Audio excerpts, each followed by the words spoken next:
老板，食物吃完了。保镖马提亚斯略带羞涩地朝着中国老板小五走了。俩保镖煮着饭，才发现粮食不够了。这还真是等不下锅。平常采购都是老板小五带着他俩，虽然是按照他们日常喜欢吃的食物采买，但小五总觉得他俩有些低估。这次小五打算给他俩6万当地币，让他俩自己去采购喜欢吃的食物。跟着中国老板小五工作虽是管吃管住，但由于马提亚和木头头是马赛提，他们和中国人的饮食习惯大有差异，所以食物采购基本都是分开去买。6万1星期的伙食费，2个人的哈，你俩计划着看买点啥吃的吧。出门买礼，一路欢乐。一说到出门去买东西，马提亚斯和木头桃也很高兴，一路的嘻哈大笑。别看马提亚斯都28岁了，一高兴起来，性子还像个半大小伙，拿着钱一弄完，把钱都快卷成了球。马提亚斯年长木头桃8岁，性格上比木头桃更加沉稳。马提亚斯带着木头桃先去粮食店采购。这家粮食店的布局好像中国粮食批发市场里的门面摊位，没有任何陈设美感可言，主打一个实在，无中间一袋一袋的大米堆落着，想买总在就直接在这个区域取货。门口摆放着一排散装大袋的大米、豆子、木薯粉、玉米粉这些当地人的主食原料。马提亚斯在那几袋散装大米一排火着，不同袋的大米价格最便宜的有610当地币每一斤，也有1200、1300、1400当地币每一斤，还有更贵的。被马提亚斯直接忽视了，看了一圈，木头头选的是最便宜的610当地币一斤的大米。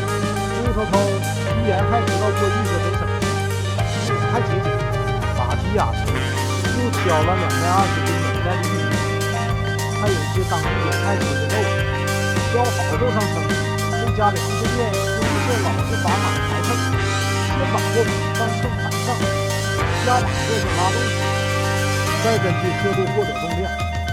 店老板在称豆子时，发现一块小砝码的重量配不上，又加了一块砝码重新称秤。这和中国称秤的方法是不一样的。挑好了，木头头又要了一桶牛油。吃动物油是马赛人的习惯，他们不像中国人习惯吃植物油。牛油是他们生活里必不可少的一种食物。一边挑着种子，马提亚斯一边看着账单，盘上的2人1周的食量，既不能超标，又要采购足量的食物回去。难怪马提亚斯要一直盯着账单看金额。其实小五给的采购钱是足够他们购买1个星期主食的，他们此行也只需要采购伙食，6类都是小五隔3差5去采购一次。坦桑尼亚的牛羊肉比起国内来说便宜好几倍，那坦桑尼亚牛肉约10元美金。小五一直认为只要他们工作没毛病，自然在吃上也就会对他俩好。人心换人心，才能更长久。看着粮食店门口堆着的一堆食物，马提亚斯双手合十，不断对小五说着谢谢谢谢。马提亚斯对小五一直都充满感激，前后算起3人相处近2年，关系一直处得非常和谐。而且小五给出的工资还高于市场价的1.5倍，这怎能不让马提亚斯感激？主食采购完后，6万当地币只剩下几个钢镚。无辣不欢的木头头挨着问道，能不能拿这钱去买点辣椒？得到同意后，一路都带风的朝隔壁蔬菜铺子奔去。一通采购完成，回家在家烤肉，状态百出。周末趁着不忙，小五决定开个荤，出去买点牛肉，回来整个牛排 BBQ 解解馋。所说做就做，小五带着马提亚斯和木头头就朝牛肉铺子走去。一路上，木头头依旧活泼好动，拿着从不离身的木棍敲敲打打。这木棍对于游牧民族马赛族来说也是防身武器。马赛族由于常年生活在灌木丛里，所以都养成了随身携带根棍子，方便敲打杂草丛，赶走蛇鼠。到了牛肉铺，牛骨所剩不多，小五想着俩保镖那食量，就直接把剩的排骨全要了，又买了一大块牛肉，上秤一称，足足是斤。牛肉铺老板额外送了些新鲜牛油。木头头一路拎着白脸的牛油，高兴坏了。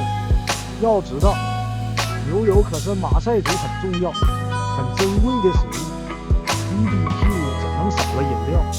一行人又去了小卖店，要了6瓶坦桑尼亚版汽水。坦桑尼亚的雨戒貌似提前来了，这才半个上午，又是夏天，又是出大太阳，在三营回家的路上乌云密布，突然就下起了大雨。一进院门，木头头便往屋檐下冲。老成的马提亚斯不紧不慢的在雨中溜达着。小五看着他俩这性子，也是觉得好玩，正好故事。一坐下来，马提亚斯就招呼着木头头开始干活，把牛肉都拿了出来。小五决定让俩保镖按照马赛族的习惯去烤，不由他俩发挥，自己在边上看着就烤。只见木头头抽出随身携带的刀子，哐哐哐就是一顿砍。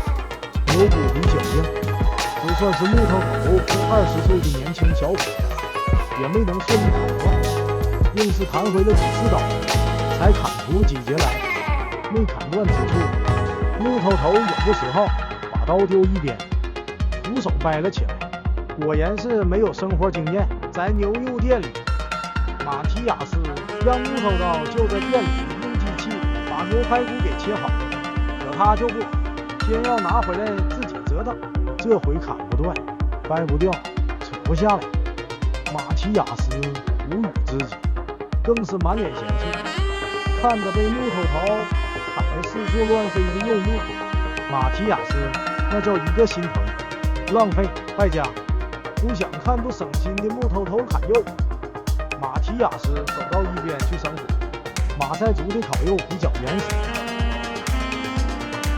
没有花里胡哨的步骤，把炭火点燃，铺上网子，又放上面，直接就烤。期间会撒些盐，主打就是原汁原味。巴掌大的牛排骨放在炭火上，小五不得不提醒木头，这么大块，很有用口，外面就糊透了。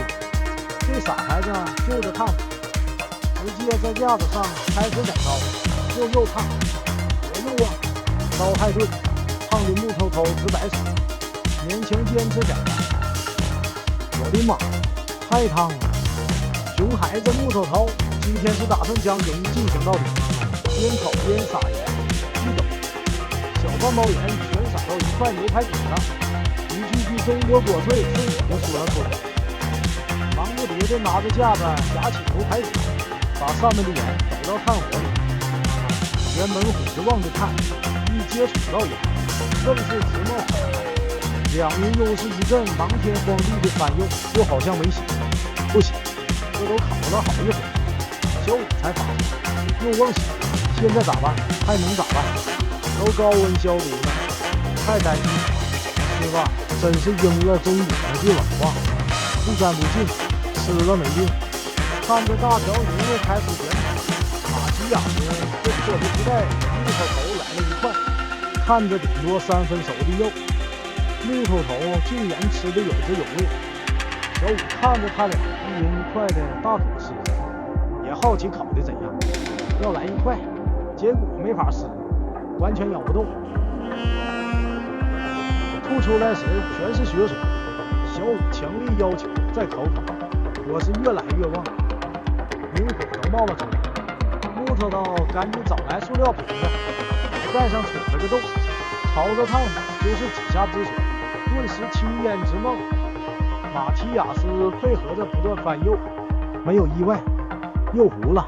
俩保镖也不管熟没熟，大口大口的肉就这么吃着，看着小五嘴角直抽抽。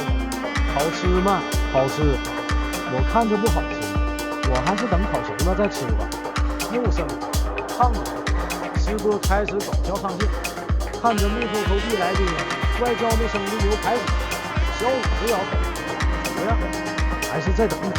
傻小子木头对小五不吃，自个也不客气，直往嘴里送。木头头的吃相真就像个没长大的孩子，滚烫的肉一口咬下去，烫的他是龇牙咧嘴，排骨本身甜。木头头一手拿不住，用一只手抓另一只手，来回倒，排骨炒得半生不熟，吃下来又费劲，一个普通的排骨，活生生让木头头吃出了千军万马、江河奔腾的气势，俩子哈喇子都流了出来。作为野生吃播，这是只绝对合格。看着俩保镖一口的干肉，小五也馋了，找块熟的差不多的排骨开始啃了起来。吃播3号小五是说主打一个怎么把肉吃住的，一口咬着排骨的肉肠，用尽全力去撕扯。除了尝出点烤肉味外，排骨上的肉是一点没被咬下，又两可见的尴尬。作为一名合格的吃播，化解尴尬最好的办法就是假装若无其事进行美食解说。马赛云烹饪食物的方式非常简单，这烤肉只放了点盐，别的调料是一点不放。马赛云吃烤肉就喜欢这原汁原味。师哥3号小五继续跟那块排骨奋战，咬牙切齿的啃着，没有意外，一样没动静，继续一整张脸的力量投入在牙齿上，总算扯着了一点肉，但遗憾的是没咬下来，过于用力干肉，倒着蹲着的小五重心不稳，向后倒退了2步，自己选的肉馋了也要吃完。师哥3号开始第3次吃油，这次没对人，找到了一个角落，牛肉鲜红的肌红蛋白，非常不错，好尴尬，输赢不输阵，不能在俩保镖面前表现出牙口不好。小五算是和这块牛排杠上，看着木头头轻轻松松的把肉吃到肚子，小五也只能背过去，不看，闷着头自己啃自己，看多了，别一羡慕年轻人牙口的木头头，还给老板小五表演一个呲牙开始，一口一个瓶盖，那叫一个利落，人心换人心。大雨过后的大树下，惬意的烤着肉，大口吃肉，大口喝饮料，过瘾。一块难得的带着牛骨髓的肉，马提亚斯拿在手里忍不住啃了起来。看着这块被烤得香气不断的肉，马提亚斯自己咬了2口后，又把肉递给了木头头。木头头就着马提亚斯对来的方向就咬了下去。长久的相处，让原本就是一个不弱的马提亚斯和木头头关系更加亲密。曾有热心的粉丝给小五留言，让小五留心点他俩。小五在坦桑尼亚也遇到过很多品质差的党羽，挖银就当一人干活，10人不清会到被抢，确实也多。就拿小五自己来说，去外面买点什么时，当地人看着小五是外人，就往死里乱报价。小五刚搬来这边，租的房子是平均2天就到1次，也不太可能，但也有温馨的。木头头和马提亚斯是小五经过很长时间考察才留意自己。原本2人就跟着小五干了1年多，中途由于小五回国一段时间，就变回了家乡。当听到小五又回坦桑尼亚后，2人变回了跟着小五继续干。他俩工作的态度和人品都是经受过时间考验的，人心是相互的。他俩处处替小五考虑，那小五自然也不能寒了他们的心。一次简单的采买就可以看出2人的节俭有计划，买什么都是处处替小五考虑，而不是起贪念。坑中果老板路遥知马力，一酒见人心。木头头和马提亚斯这俩保镖也用他们的真诚和淳朴，换来了中国老板的尊重和照顾。